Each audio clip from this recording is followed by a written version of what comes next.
تعالوا أتل ما حرم ربكم عليكم ألا تشركوا به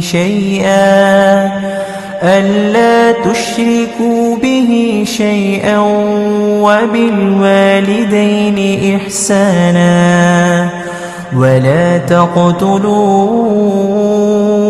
أولادكم من إملاق نحن نرزقكم وإياهم ولا تقربوا الفواحش ما ظهر منها وما بطن ولا تقتلوا النفس التي حرم الله إلا بالحق ذلكم وصاكم به لعلكم تعقلون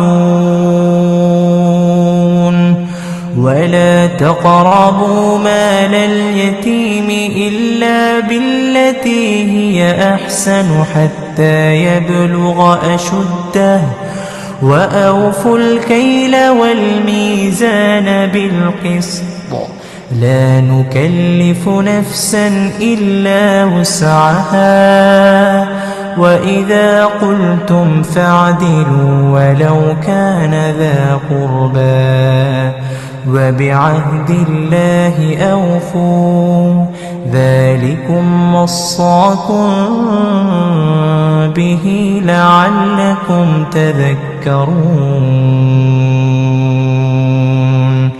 وأن هذا صراطي مستقيما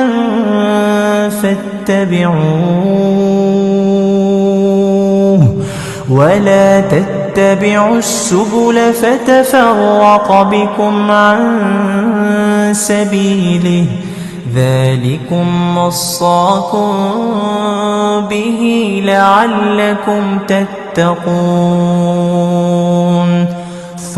ولا تقربوا مال اليتيم إلا بالتي هي أحسن حتى يبلغ أشده وأوفوا الكيل والميزان بالقسط لا نكلف نفسا إلا وسعها وإذا قلتم فاعدلوا ولو كان ذا قربى وبعهد الله أوفوا ذلكم وصاكم به لعلكم تذكرون.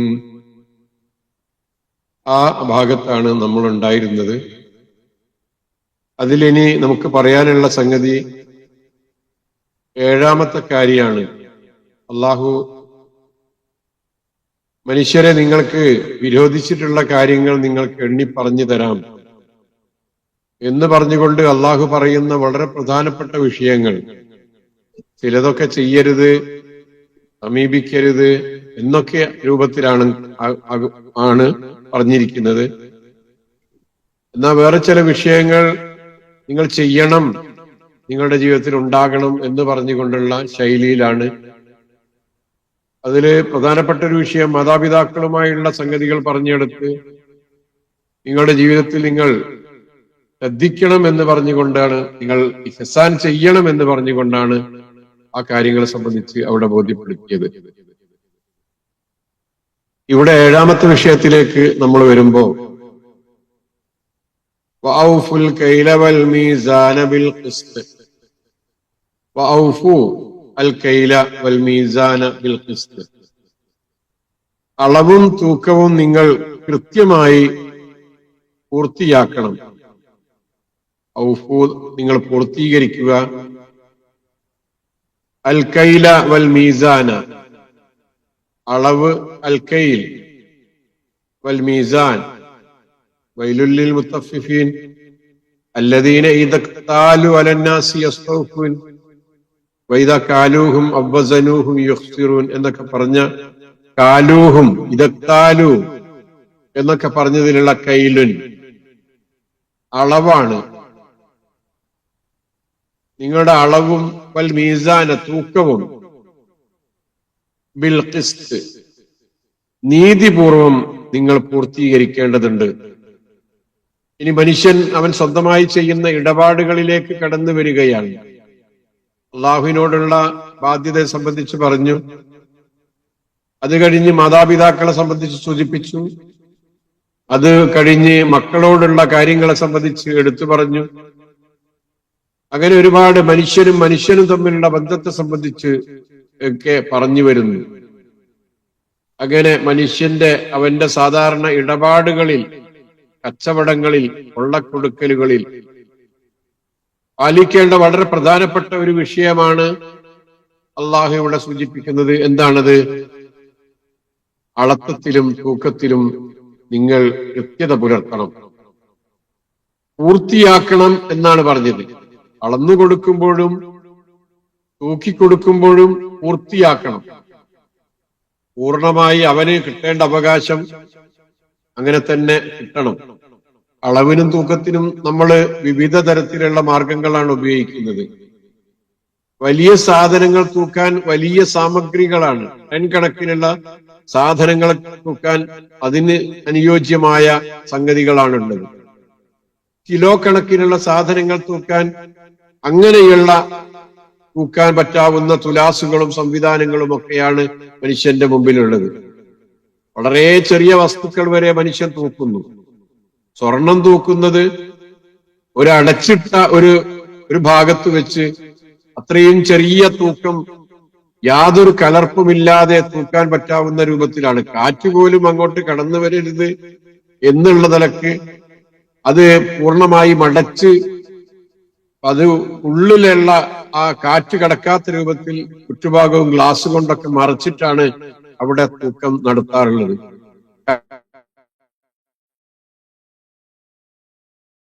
കാരണം കാറ്റിന്റെ ഭാരം പോലും ഒന്നുകൂടാ മനുഷ്യൻ തൂക്കുന്നത്. കാരണം അവന് അവന്റേതായ മൂല്യമുണ്ട്.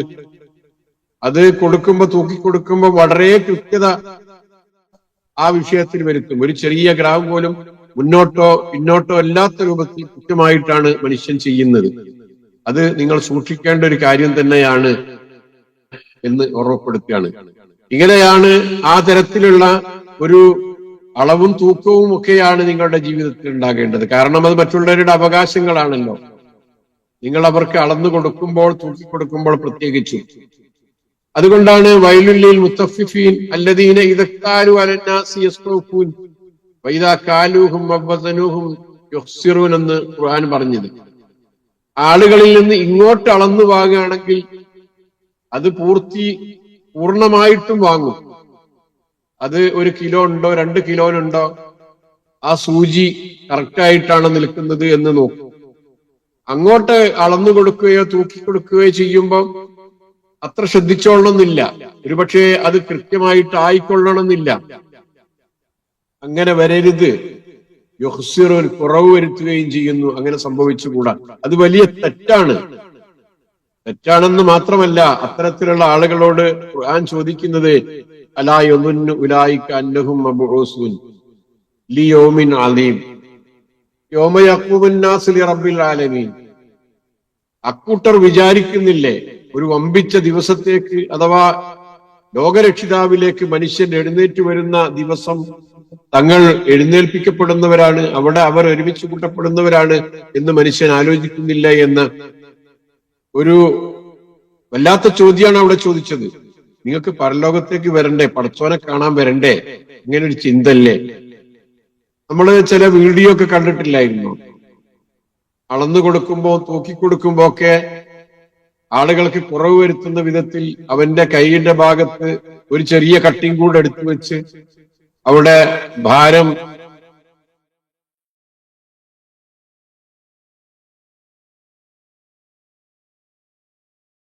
ആളുകൾക്ക് കുറവ് വരുന്ന രൂപത്തിലൊക്കെ അഡ്ജസ്റ്റ് ചെയ്യുന്ന, അതേപോലെ എല്ലാ വിധത്തിലുള്ള വേണ്ടാത്തരങ്ങളും അവരുടെ കച്ചവടങ്ങളിലൊക്കെ ചെയ്യുന്ന ആളുകളെ നമ്മൾ കാണാറില്ലേ? വലിയ അപകടം പിടിച്ചൊരു സംഗതിയാണ് കേട്ടോ. ഇത്തരത്തിലുള്ള ഒരുപാട് നഷ്ടങ്ങൾ വരുത്തിയ ആളുകൾക്ക് എന്നാണത് അവർക്ക് കൊടുത്തു തീർക്കാൻ സാധിക്കും? അത് പരിഹരിക്കാൻ സാധിക്കോ? പരലോകത്ത് ചെല്ലുമ്പോ അത്തരത്തിലുള്ള ആളുകളെ മുഴുവനും വന്ന് ഇവന്റെ നന്മകൾ വാങ്ങിപ്പോകുന്ന ഒരവസ്ഥ ഉണ്ടാവില്ലേ? സൂക്ഷിക്കേണ്ടതാണ് എന്നാണ് ഓർമ്മപ്പെടുത്തുന്നത്. ഒരു പ്രവാചകനെ നമുക്കറിയാം, ശുഐബ് നബി അലൈഹിസ്സലാം. അദ്ദേഹത്തിന് തൗഹീദ് പ്രബോധനം ചെയ്യുന്നതോടൊപ്പം തന്റെ സമുദായത്തോട് ചെയ്യാനുണ്ടായിരുന്ന ഏറ്റവും പ്രധാനപ്പെട്ട ഒരു വിഷയം ഈ ഒരു കാര്യമായിരുന്നു. അളവിലും തൂക്കത്തിലും ഒക്കെ നിങ്ങൾ കൃത്രിമം കാണിക്കരുത്, ശരിയായ നിലപാട് നിങ്ങൾ സ്വീകരിക്കണം എന്ന് പറയുന്ന ഒരു പ്രധാനപ്പെട്ട ഒരു ദൗത്യം തന്നെ അദ്ദേഹത്തിന് നിർവഹിക്കേണ്ടതായിട്ട് വന്നിട്ടുണ്ട്. അപ്പൊ സമൂഹത്തിൽ ഇത് വളരെ വ്യാപകമായി കൊണ്ടിരിക്കുന്ന എല്ലാ കാലഘട്ടത്തിലുള്ള ഒരു മോശം ഏർപ്പാടാണ്. അത് പ്രത്യേകം ഇവിടെ അള്ളാഹു എടുത്തു പറഞ്ഞുകൊണ്ടിരിക്കുന്നു. ബിൽ ഖിസ്ത്, നീതിപൂർവമുള്ള ഇടപെടലാണ് നിങ്ങളുടെ ഭാഗത്തുനിന്ന് വേണ്ടത്. പക്ഷെ ഇവിടെ ഇത് പറഞ്ഞപ്പോ അള്ളാഹു ഒരു കാര്യം പ്രത്യേകം എടുത്തു പറഞ്ഞിട്ടോ ആയത്തിന്റെ കൂടെ. അതെന്താണ്? ലാ നുകല്ലിഫു നഫ്സൻ ഇല്ലാ വുസ്അഹാ. ഒരു പൊതു തത്വം ഇവിടെ ഉറപ്പിക്കുക. ഒരാളോടും അയാളുടെ കഴിവിനനുസരിച്ചല്ലാതെ നാം ഒരു കൽപ്പനയും പുറപ്പെടുവിക്കുന്നില്ല. എത്ര സൂക്ഷിച്ചാലും ഇടപാടുകളിൽ മനുഷ്യര് ചിലപ്പോൾ പരിപൂർണമായും കൃത്യത പുലർത്താനും വളരെ കൃത്യം പാലിക്കാനൊക്കെ കഴിയാതെ വന്നേക്കാവുന്ന സാഹചര്യങ്ങൾ ഉണ്ടാകും. അത് അള്ളാഹുവിന് അറിയാം.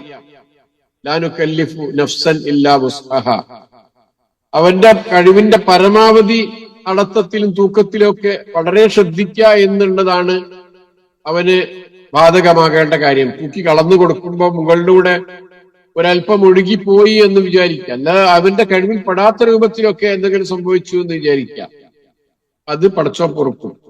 പക്ഷെ കൂടുതൽ ശ്രദ്ധയുള്ള ആളുകളൊക്കെ ഒരല്പം കൂടുതലാണ് കൊടുക്കാറുണ്ട്. അളന്നു കൊടുക്കുമ്പോഴും തൂക്കി കൊടുക്കുമ്പോഴും ഒക്കെ ഒരല്പം കൂടുതൽ കൊടുക്കുമ്പോൾ അവനെ സംബന്ധിച്ചിടത്തോളം ഒരു തെറ്റും അവന്റെ ജീവിതത്തിൽ വരുന്നില്ല. എന്നാൽ നേരെ മറിച്ച് അശ്രദ്ധ മൂലം കുറവ് വരികയാണെങ്കിൽ അതില് അവൻ ശിക്ഷിക്കപ്പെടുമെന്ന് ഉറപ്പാണല്ലോ. കാരണം മറ്റവരുടെ ബാധ്യതയാണല്ലോ. വാങ്ങിയ കാശിന് പകരമായിട്ട് മുഴുവനായിട്ട് സ്വത്ത് കൊടുത്തില്ലല്ലോ, അതിന്റെ പകരം കൊടുത്തില്ലല്ലോ, അവന് വേണ്ടുന്ന സംഗതികൾ കൊടുത്തില്ലല്ലോ. അപ്പൊ തെറ്റ് തന്നെ അല്ലേ? റസൂൽ സ്വല്ലല്ലാഹു അലൈഹി വസല്ലം പറഞ്ഞത് അത്താജിറുൽ അമീൻ, താജിറുൽ അമീൻ, സത്യസന്ധനായ ഒരു കച്ചവടക്കാരൻ. അതേപോലെ അസ്സദൂഖ് അൽ മുസ്ലിം, വളരെ സത്യസന്ധനായ വളരെ വിശ്വസ്തനായ ഒരു കച്ചവടക്കാരൻ. നബിമാരുടെ കൂടെ, സിദ്ദീഖുകളുടെ കൂടെ, ശുഹദാക്കന്മാരുടെ കൂടെ ആയിരിക്കും പരലോകത്തിൽ അവരുടെ സ്ഥാനമെന്ന് റസൂൽ സല്ലല്ലാഹു അലൈഹി വസല്ലം ഈ പ്രത്യേകം എടുത്തു പറഞ്ഞതായി നമുക്ക് കാണാൻ സാധിക്കുന്നതാണ്. അപ്പൊ അങ്ങനെയുള്ള ഒരു കാര്യമാണ് അവരുടെ കച്ചവടങ്ങളിൽ, കൊള്ളക്കൊടുക്കലുകളിൽ, ബിസിനസ്സുകളിൽ മനുഷ്യൻ കാണിക്കേണ്ടത്. എന്നാൽ അത് എവിടെയാണെങ്കിലും അങ്ങനെ തന്നെയാണ് കേട്ടോ. ഏത് തരത്തിലുള്ള കച്ചവടമാകട്ടെ, ഏത് തരത്തിലുള്ള ബിസിനസ്സുകളാകട്ടെ, എല്ലാ രംഗത്തും അങ്ങനെ തന്നെയാണ് ഉണ്ടാകേണ്ടത് എന്ന് നമ്മൾ മനസ്സിലാക്കുക. ശരി, അടുത്ത ഭാഗത്തേക്ക് പോവുക. വൈദാ ഖുൽതും ഫഅദിലു വലൗ കാന ദാ ഖുർബാ. വൈദാ ഖുൽതും, വല്ല കാര്യവും നിങ്ങൾ പറഞ്ഞാൽ, ഫഅദിലു, നിങ്ങൾ അതിൽ അദില് പാലിക്കണം. അദില് നീതി. നേരത്തെ പറഞ്ഞ ഖിസ്തുൻ എന്ന് പറഞ്ഞത് നീതി തന്നെയാണ്, നീതിയോടുകൂടി തന്നെ എന്ന് തന്നെയാണ് അതിന്റെ അർത്ഥം. പക്ഷെ അവിടെ നീതി എന്ന് പറയുന്നത് ഈ പറഞ്ഞതുപോലെയുള്ള ഒരു നീതിയല്ല, പ്രവർത്തന രംഗത്ത് കാണിക്കുന്ന നീതിയാണ് ഖിസ്തുൻ എന്ന് പറഞ്ഞിരിക്കുന്നത്. വാങ്ങലും കൊടുക്കലും അതിലൊക്കെ ഉണ്ടാകേണ്ട നീതിപൂർവമുള്ള ഇടപാടിനെ സംബന്ധിച്ചാണ് ഖിസ്തുൻ, നീതിയോടുകൂടി എന്ന് പറഞ്ഞിരിക്കുന്നത്. ഇവിടെ ഉപയോഗിച്ചിരിക്കുന്ന വാക്ക് അദ്ലുൻ എന്നാണ്. അദ്ല് എന്ന് പറഞ്ഞാല് അത് സംസാരത്തിൽ വരുന്ന നീതിയാണ് ഇവിടെ അള്ളാഹു സൂചിപ്പിക്കുന്നത്. നിങ്ങൾ സംസാരിക്കുമ്പോ അതിലൊരു നീതി വേണം കേട്ടോ. ആളുകളോടുള്ള സംസാരങ്ങളിൽ നിങ്ങളുടെ മനസ്സിലുള്ള വികാരങ്ങളും വിചാരങ്ങളും ഒക്കെ അതിനെ പ്രകടിപ്പിച്ചുകൊണ്ട് തരത്തിലുള്ള ഒരു സംസാരമായി പോകരുത് എന്ന് അള്ളാഹു നമ്മെ അങ്ങനെയുള്ള ആളുകളുടെ കൂട്ടത്തിൽ ഉൾപ്പെടുത്തുമാറാകട്ടെ എന്ന് പ്രാർത്ഥിക്കുകയാണ്. വലൗ കാന ദാ ഖുർബ, അവിടെ അള്ളാഹു പറഞ്ഞത് നേരത്തെ പറഞ്ഞ അളവിലും തൂക്കത്തിലുമൊക്കെ ചെറിയൊരു ഇളവാണ് അനുവദിച്ചതെങ്കിലും നിങ്ങൾ എത്ര സൂക്ഷിച്ചാലും ഒരുപക്ഷെ നിങ്ങൾക്ക് പൂർണ്ണമായ നീതിയോടുകൂടി ചെയ്യാൻ സാധിച്ചില്ല എന്ന് വന്നേക്കാം എന്ന് പറഞ്ഞപ്പോ, സംസാരത്തിന്റെ വിഷയം പറഞ്ഞപ്പോ ഏറ്റവും ചെറിയ കാര്യം പോലും നിങ്ങൾ സൂക്ഷിക്കണം എന്നാ പറഞ്ഞത്. ഏറ്റവും ചെറിയ വിഷയം വലൂകാനദാ ഖുർബ, അത് നിങ്ങളുടെ ബന്ധുക്കൾക്ക് വേണ്ടിയുള്ള കാര്യമാണെങ്കിലും, ബന്ധുക്കളുടെ വിഷയത്തിൽ അവരുടെ ഏതെങ്കിലും വിഷയവുമായി ബന്ധപ്പെട്ടുകൊണ്ടുള്ള സംസാരം അവരുടെ ഗുണത്തിന് വേണ്ടി അല്ലെങ്കിൽ അവർക്ക് വല്ല ദോഷവും ബാധിക്കാൻ വേണ്ടി ഒക്കെയുള്ള സംസാരങ്ങളാണെങ്കിൽ പോലും സത്യത്തിനും നീതിക്കും നിരക്കാത്ത വാക്കുകളൊന്നും നിങ്ങളുടെ ഭാഗത്തുനിന്ന് ഉണ്ടാകരുതേ. ഇതാണ് 8ാമതായി ഖുർആനിൽ നിർദ്ദേശിക്കാനുള്ള ഒരു കാര്യം. സൂറത്തുൻ നിസായിലെ 135ാമത്തെ വാക്യം, യാ അയ്യുഹല്ലദീന ആമനൂ കൂനൂ ഖവ്വാമീന ബിൽ ഖിസ്ത് ശുഹദാഅ ലില്ലാഹി വലൗ അലാ അൻഫുസികും വബിൽ വാലിദൈനി വൽ അഖറബീൻ. അതൊന്നും കൂടെ വിശദീകരിക്കുന്നുണ്ട്. നിങ്ങൾ നീതിയുടെ നിലനിൽപ്പിന് വേണ്ടി ഉള്ള ആളുകളാകണം എപ്പോഴും.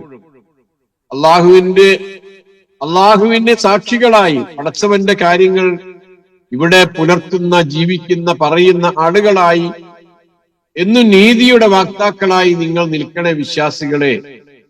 അത് നിങ്ങൾ പറയുന്ന വാക്കുകൾ, നിങ്ങൾ എടുക്കുന്ന നിലപാടുകൾ, നിങ്ങളുടെ പ്രവർത്തനങ്ങൾ വലൗ അലാ അൻഫുസികും, നിങ്ങൾക്ക് തന്നെ പ്രയാസം നിങ്ങൾക്കെതിരിലാണെങ്കിൽ പോലും, അവിൽ വാലിദൈൻ, നിങ്ങളുടെ മാതാപിതാക്കൾക്ക് എതിരാണെങ്കിൽ പോലും, വൽ അഖ്റബീൻ, നിങ്ങളുടെ അടുത്ത ബന്ധുക്കൾക്കെതിരാണെങ്കിൽ പോലും നിങ്ങളുടെ നിലപാടുകൾ കൃത്യമായിരിക്കണേ. നീതിയുടെയും നന്മയുടെയും അള്ളാഹുവിന്റെ നിർദ്ദേശങ്ങളുടെയും ഒക്കെ അടിസ്ഥാനത്തിലായിരിക്കണം കേട്ടോ നിങ്ങളുടെ ഓരോരുത്തരുടെയും തീരുമാനങ്ങൾ നിങ്ങൾ കൈക്കൊള്ളേണ്ടത് എന്ന് ഖുർആൻ പറയുന്നുണ്ട്. അപ്പൊ അവിടെ ഒന്നും കൂടെ വിശദീകരിക്കുന്നുണ്ട്.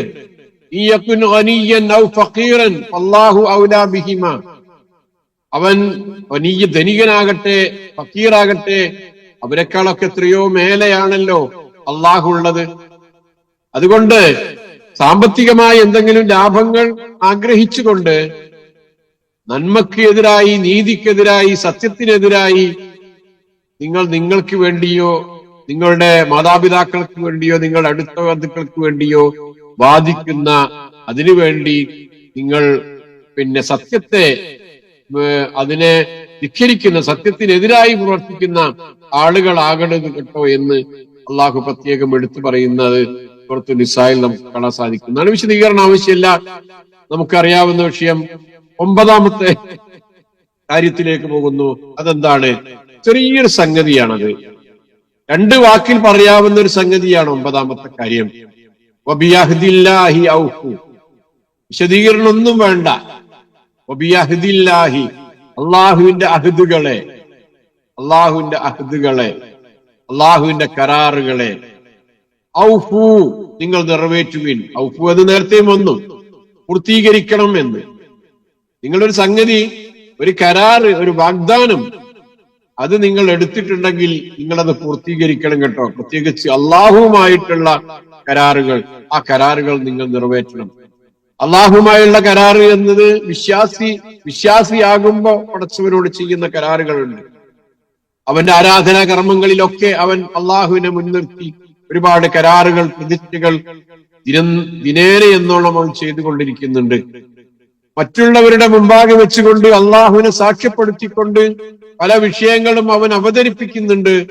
പല വിഷയങ്ങളുടെയും സാക്ഷിയായി അവൻ മുന്നോട്ട് വരുന്നുണ്ട്. അങ്ങനെ ജീവിതത്തിൽ ഒരുപാട് കരാറുകൾ അവൻ നിരന്തരമായി എടുത്തുകൊണ്ടിരിക്കുന്നു.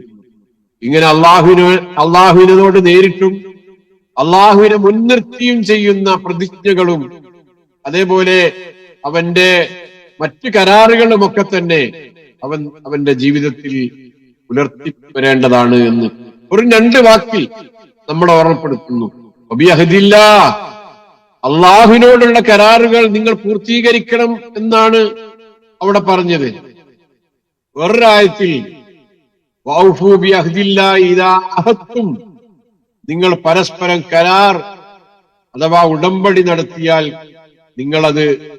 നിങ്ങൾ പൂർത്തീകരിക്കണേ. അള്ളാഹുവിന്റെ വക കരാറുകളാണ്, ആ കരാറുകൾ നിങ്ങൾ പൂർത്തീകരിക്കണമെന്ന് ഇങ്ങനെ മനുഷ്യനോട് അള്ളാഹു ഉത്ബോധിപ്പിക്കുന്നതായി കാണാം.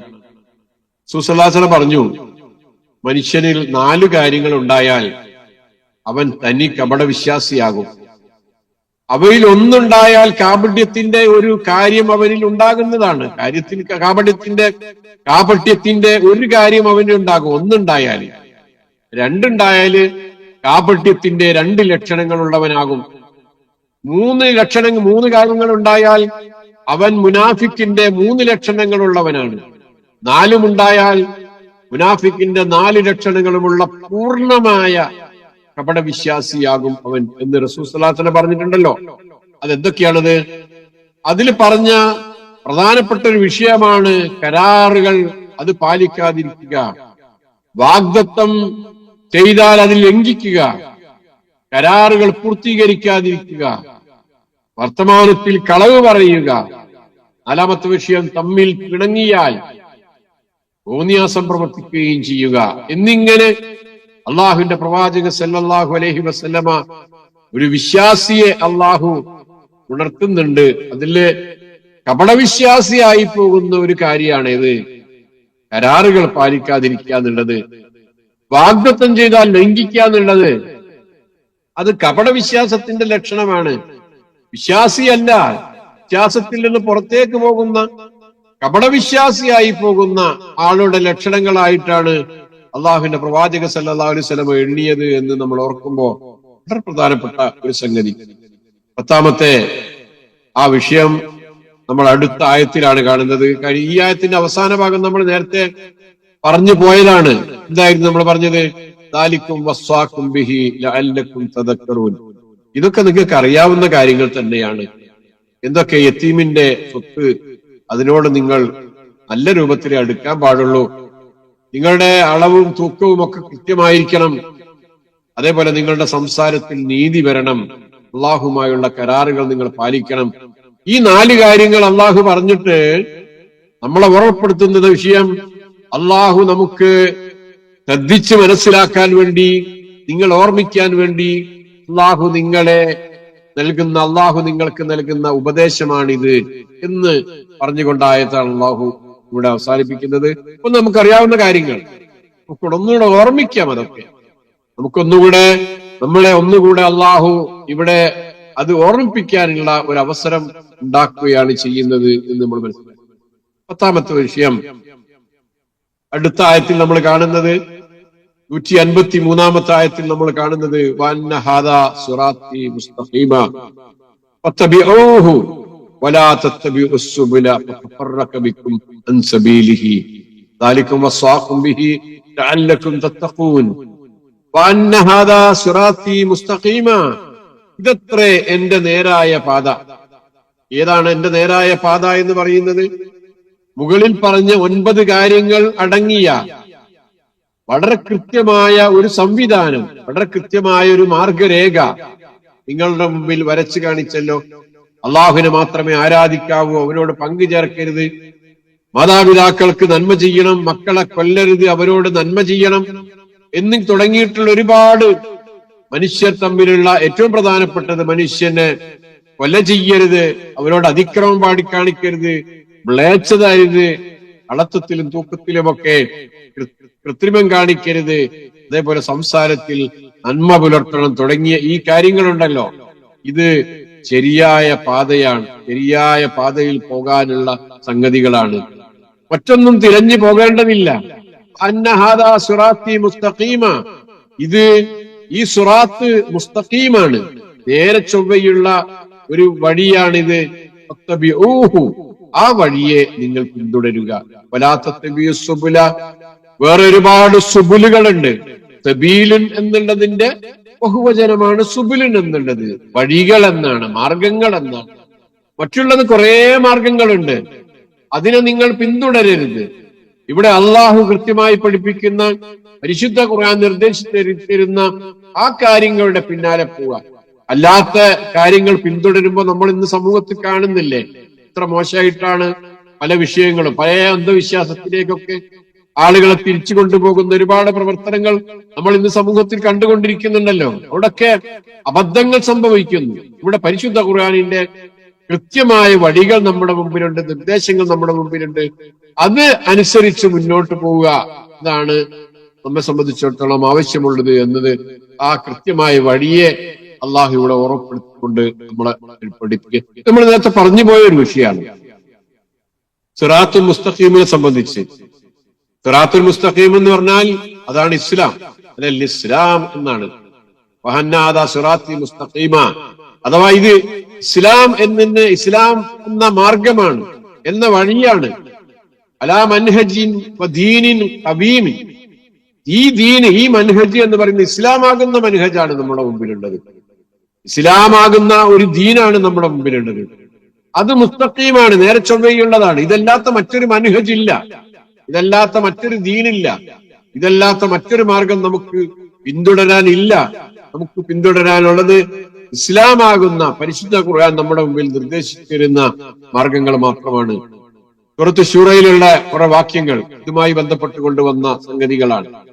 വഇന്നക ലതഹ്ദി ഇലാ സിറാത്തിൻ മുസ്തഖീം സിറാത്തില്ലാഹി അല്ലദീ ലഹു മാ ഫിസ് സമാവാതി വമാ ഫിൽ അർള് അലാ ഇലല്ലാഹി തസ്വീറുൽ ഉമൂർ.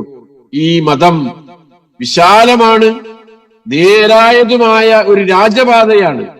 ഈ ദീൻ എന്ന് പറയുന്നത് ഇത് നേരായ ഒരു രാജപാതയാണ്.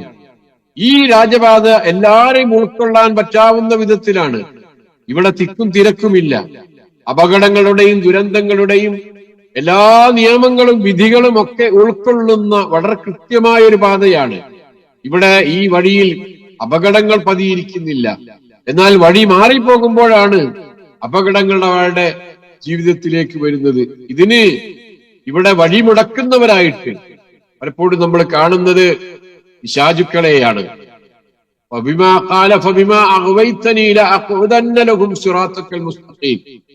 ഇബ്ലീസ് പറഞ്ഞു, നീ എന്നെ വഴി പേർപ്പിച്ചതിനാൽ നിന്റെ നേരായ പാതയിൽ അവർ അഥവാ മനുഷ്യർ പ്രവേശിക്കുന്നത് തടയാൻ ഞാൻ കാത്തിരിക്കുമെന്നാണ്. പിശാചാണ് മനുഷ്യനെ സിറാത്തുൽ മുസ്തഖീമിൽ നിന്ന് പിന്തിരിപ്പിച്ചുകൊണ്ട് പിശാചിനെ ആരാധിക്കുന്നവർ, അള്ളാഹു അല്ലാത്ത മറ്റു ശക്തികളെയും വ്യക്തികളെയും ഒക്കെ ആരാധിക്കുന്നവരും അവരെ അവലംബിക്കുന്നവരും അവരുടെ ശരണം ചോദിക്കുന്നവരും രക്ഷ ചോദിക്കുന്നവരും ഒക്കെ ആയിട്ട് പോകുന്നത്. പിശാചിനെ തന്നെ ഉയർത്തിവെച്ച് വലിയ കഴിവുള്ളവനായി ആദരിക്കുന്ന, അവനാണ് മനുഷ്യന്റെ ശരീരം നിയന്ത്രിക്കുന്നത്, അവന്റെ രക്തോട്ടം നിയന്ത്രിക്കുന്നത്, അവന് രോഗമുണ്ടാക്കുന്നത് എന്നൊക്കെ പറയുന്ന അവസ്ഥയിലേക്കൊക്കെ മനുഷ്യർ വല്ലാതെ അകപ്പതിച്ചു പോകുന്ന ഒരു കാലഘട്ടത്തിൽ നമ്മൾ ജീവിക്കുക. അപ്പൊ ഈ ആയത്ത് വളരെ പ്രസക്തമാണ്. ഞാൻ അവരുടെ വഴിയിൽ, അവരുടെ മുമ്പിലും പിന്നിലും അവർ പോകുന്നിടത്തൊക്കെ ഞാനുണ്ടാകും, എന്നിട്ട് അവരെ വഴിമുടക്കാൻ ഞാൻ നോക്കുമെന്ന് പറഞ്ഞല്ലോ. അതേപോലെ എന്റെ കാൽപ്പാടുകളെ പിന്തുടരാൻ വേണ്ടി ഞാൻ അവരോട് കൽപ്പിക്കും, എന്നിട്ട് അവരൊക്കെ എന്റെ ആളുകളായി മാറും. അങ്ങനെ ഒരു അവസ്ഥ, അങ്ങനെ ഒരു കാര്യം അള്ളാഹുവിനോട് പിശാച് അല്ലെങ്കിൽ ഇബ്ലീസ് വരം ചോദിച്ചു വാങ്ങിയതാണ്. ആ പ്രവൃത്തി അവൻ ചെയ്തുകൊണ്ടേയിരിക്കുകയാണ്. അപ്പൊ സിറാത്തുൽ മുസ്തഖീമിൽ നിന്ന് വഴി തെറ്റിക്കുക എന്നുള്ള ഏറ്റവും പരമപ്രധാനമായ ഒരു കാര്യമാണ് പിശാച് ചെയ്തുകൊണ്ടിരിക്കുന്നത്. ഖുർആൻ പറഞ്ഞിട്ടുണ്ട്, പരലോകത്തിൽ വിശ്വസിക്കാത്ത ആളുകൾ ആ പാതയിൽ നിന്ന് തെറ്റിപ്പോയിക്കൊണ്ടിരിക്കുന്ന ആളുകളാണ്. അള്ളാഹുവിലുള്ള അചഞ്ചലമായ വിശ്വാസം വേണം. അള്ളാഹുവിന്റെ പരലോകത്തിലുള്ള വളരെ കൃത്യമായ അടിയുറച്ച വിശ്വാസം ഓരോരുത്തരെ സംബന്ധിച്ചിടത്തോളം ആവശ്യമാണ്. അങ്ങനെയുള്ള ആളുകൾക്ക് മാത്രമാണ് സിറാത്തുൽ മുസ്തഖീമിൽ അവർക്ക് ഉറച്ചു നിൽക്കാൻ സാധിക്കുന്നത്. ആ സിറാത്തുൽ മുസ്തഖീമായ വഴിയിലേക്ക് എത്തിച്ചേരാനുള്ള കാര്യങ്ങളാണ് കഴിഞ്ഞ 9 വിഷയങ്ങളായിട്ട് അള്ളാഹു ഇവിടെ പ്രത്യേകമായി എടുത്തു പറഞ്ഞത് എന്നാണ് സൂചിപ്പിക്കാനുള്ളത്. നമ്മുടെ ക്ലാസ് ഒരു 5 മിനിറ്റ് കൂടെ നീട്ടിക്കൊണ്ടുപോയാൽ നമുക്കൊരായത്തും കൂടെ പറയാൻ കഴിയുമെന്ന് തോന്നുകയാണ്. അടുത്ത ആയത്തിലേക്ക് ഇൻഷാ അല്ലാഹ് പ്രവേശിക്കാണ്. അതും കൂടെ ശ്രദ്ധിക്കുക. 154-ാമത്തെ ആയത്ത്, ثم آتينا موسى الكتاب تماما على الذي أحسن وتفصيلا لكل شيء وهدى ورحمة لعلهم بلقاء ربهم يؤمنون. ثم آتينا موسى الكتاب تماما على الذي أحسن وتفصيلا لكل شيء وهدى ورحمة لعلهم بلقاء ربهم يؤمنون. ثم آتينا موسى الكتاب. പിന്നെ മൂസാ നബിക്ക് നാം വേദഗ്രന്ഥം നൽകി. തമാമായിക്കൊണ്ട്, പൂർത്തീകരണമായിക്കൊണ്ട്, അലല്ലദീ അഹ്സന, നന്മ ചെയ്തവന് പൂർത്തീകരണമായിക്കൊണ്ട് മൂസാ നബിക്ക് നാം കിതാബ് നൽകി. തഫ്സീലൻ വിശദീകരണമായിക്കൊണ്ടും ലിക്കുല്ലി ഷൈഇൻ എല്ലാ കാര്യങ്ങൾക്കുമുള്ള വഹുദൻ മാർഗദർശനവുമാണ് റഹ്മത്തൻ കാരുണ്യവുമാണ് ലഅല്ലഹും ബിലിഖാഇ റബ്ബിഹിം യുഅ്മിനൂൻ തങ്ങളുടെ രക്ഷിതാവുമായുള്ള കൂടിക്കാഴ്ചയിൽ അവർ വിശ്വസിക്കുന്നവരാകാൻ വേണ്ടി. അപ്പോ യൂതന്മാർക്ക് അഥവാ മൂസാ നബിയുടെ അനുയായികൾക്ക് അക്കാലഘട്ടത്തിൽ തൗറാത്ത് നൽകിയതിനെ സംബന്ധിച്ചാണ് പറഞ്ഞത്. നന്മ ചെയ്ത് വരുന്ന ആളുകൾ ഉണ്ടായിരുന്നു. ഏത് കാലഘട്ടത്തിൽ ഉണ്ടാകുമല്ലോ. അങ്ങനെ നന്മ ചെയ്യുന്നവർക്ക് കൂടുതൽ നന്മ ചെയ്യാൻ, നന്മയുടെ പൂർത്തീകരണത്തിലേക്കെത്താൻ, തമാമിലേക്കെത്താൻ, പൂർത്തീകരണത്തിലേക്ക് എത്താൻ ആവശ്യമായ കാര്യങ്ങളൊക്കെ ഉൾക്കൊള്ളുന്ന ഒരു ഗ്രന്ഥമായിരുന്നു എന്ത്? തൗറാത്ത്. തഫ്സീലൻ അതിൽ എല്ലാ കാര്യത്തിൽ ലിക്കുല്ലി ഷൈഇൻ എല്ലാ കാര്യങ്ങളുടെയും വിശദീകരണവും ഉണ്ട്. വെറുതെ ഒരു ഗ്രന്ഥമല്ല, ഗ്രന്ഥത്തിന് വേണ്ടിയുള്ള ഗ്രന്ഥമല്ല. വഹുദൻ അതിൽ മാർഗദർശനമുണ്ട്, വറഹ്മത്തൻ കാരുണ്യവുമുണ്ട്. അങ്ങനെയാണെങ്കിൽ ഖുർആനിനെ സംബന്ധിച്ച് എന്തായിരിക്കും ഖുർആൻ പറഞ്ഞിട്ടുണ്ടാവുക എന്നൊന്ന് ആലോചിച്ചു നോക്കൂ നിങ്ങൾ. തൗറാത്തിനെ സംബന്ധിച്ച് അത് തമാമായിരുന്നു, തഫ്സീലായിരുന്നു, ഹുദയായിരുന്നു, റഹ്മത്തായിരുന്നു എന്ന് പറഞ്ഞിട്ടുണ്ടെങ്കിൽ ഖുർആനിനെ സംബന്ധിച്ച് ഏറ്റവും അവസാനത്തെ വേദഗ്രന്ഥം, ലോകാവസാനം വരെ നിലനിൽക്കുന്ന വേദഗ്രന്ഥം, തൗറാത്തിന്റെയും ഇഞ്ചീലിന്റെയും ആളുകൾ മുഴുവനും അംഗീകരിക്കേണ്ട ഒരു വേദഗ്രന്ഥത്തെ സംബന്ധിച്ച് എന്തായിരിക്കും ഖുർആൻ പറഞ്ഞിട്ടുണ്ടാവുക എന്ന് നിങ്ങളൊന്ന് ആലോചിച്ചു നോക്കൂ. അപ്പൊ അത്ര പ്രസക്തമായ ഒരു വിഷയമാണ് നമ്മൾ ഇനി സംസാരിക്കാൻ പോകുന്നത്. അതുകൊണ്ടാണ് വീണ്ടും വീണ്ടും ആവർത്തിക്കുന്നത്. തൗറാത്തിനെ സംബന്ധിച്ച് തമാമാണെന്ന് പറഞ്ഞു, തഫ്സീലാണെന്ന് പറഞ്ഞു, ഹുദയാണെന്ന് പറഞ്ഞു, റഹ്മത്താണെന്ന് പറഞ്ഞു. ആ വാക്കുകളുടെ അർത്ഥം നിങ്ങൾ മനസ്സിലാക്കണം. ആ തമാം എന്ന് പറഞ്ഞപ്പോ ആർക്കാണ് തമാം? പൂർത്തീകരണമാണ് എന്ന് പറഞ്ഞപ്പോ ആർക്ക് പൂർത്തീകരണമാണ്? നന്മ ചെയ്യുന്ന ആളുകൾക്ക് അവർക്ക് കൂടുതൽ അനുഗ്രഹമായിക്കൊണ്ടാണ്, അനുഗ്രഹത്തിന്റെ പൂർത്തീകരണമായിക്കൊണ്ടാണ്.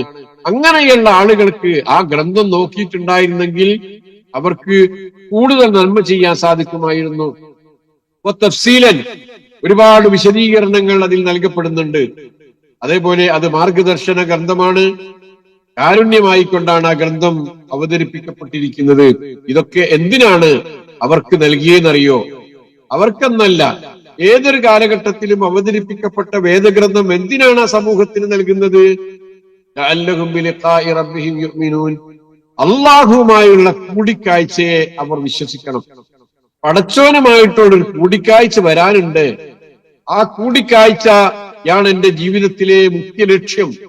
ജീവിതത്തിന്റെ ഏറ്റവും പ്രധാനപ്പെട്ട കാര്യം അതാണ്. അവിടേക്ക് വേണ്ടിയാണ് എല്ലാ സംഗതികളും എന്ന് ഒരു മനുഷ്യൻ ഉറപ്പിക്കണം അവന്റെ ജീവിതത്തിൽ. അങ്ങനെയാകുമ്പോ നഷ്ടങ്ങൾ ഒരു നഷ്ടമല്ല, പ്രയാസങ്ങൾ ഒരു പ്രയാസമല്ല.